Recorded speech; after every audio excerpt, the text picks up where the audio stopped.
అందరికీ నమస్కారం. ఈరోజు మేము కచ్చేరిమెట్టలో గత 10 రోజుల కిందట ఒక గిరిజన మహిళ మీద దాడి జరిగింది.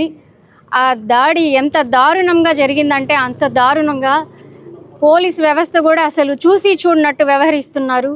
ఆ బాధితురాలి మీద దాడి చేసి ఘోరంగా ఆమె బట్టలన్నీ అసలు చెప్పడానికే మాకే నోరు రావట్లేదు. అసలుకి ఇంత దారుణంగా చేసిన తర్వాత కూడా పోలీస్ వ్యవస్థ అసలు ఉందా కావాలో అన్నట్టుగా ఉంది. ఆమె మీద ఇంత ఘోరంగా దాడి జరిగితే మన కూటమి ఎమ్మెల్యే గారు ఎలక్షన్ ముందు కావాలని కాపు కాస్తాను అని చెప్పి మాట్లాడారు.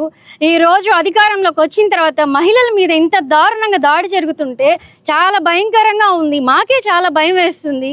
ఏంది ఇంత దారుణంగా ఉందని ఎమ్మెల్యే గారు మీరు కావాలని కాపు కాస్తాను అన్నారు, కానీ మహిళ మీద ఇంత దాడి జరుగుతుంటే ఇంత దారుణంగా ఉంటే మీరు ఎక్కడున్నారు? నిజంగానే మీరు కాపు కాస్తున్నారు.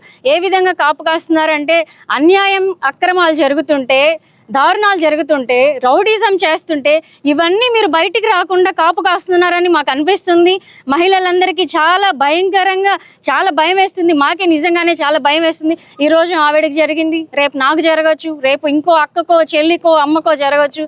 ఈ విధంగా ఇంకెవరికి కూడా దాడి జరగకుండా యాక్షన్ తీసుకోవాలని చెప్పేసి మేము కోరుకుంటున్నాము. ఈరోజు మహిళలందరం కలిసి వైఎస్ఆర్ కాంగ్రెస్ పార్టీ తరఫున మహిళలందరూ కలిసి ఆవిడకి మేము తోడుగా ఉంటామని చెప్పి పార్టీ నుంచి భరోసా ఇచ్చాము. అలాగే మా మాజీ ఎమ్మెల్యే రామిరెడ్డి ప్రతాప్ కుమార్ రెడ్డి గారు కూడా అన్ని విధాలుగా ఆమెకు ఆదుకుంటామని, ఆమె కుటుంబానికి తోడుగా నిలబడతామని చెప్పేసి తెలియజేశారు.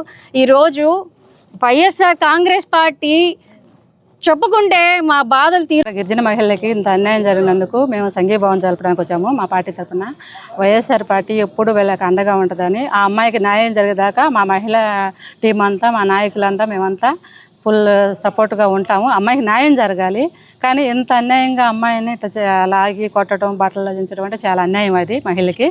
కానీ ఎస్టీ కమిషనర్ దాకా పోతాము మేము.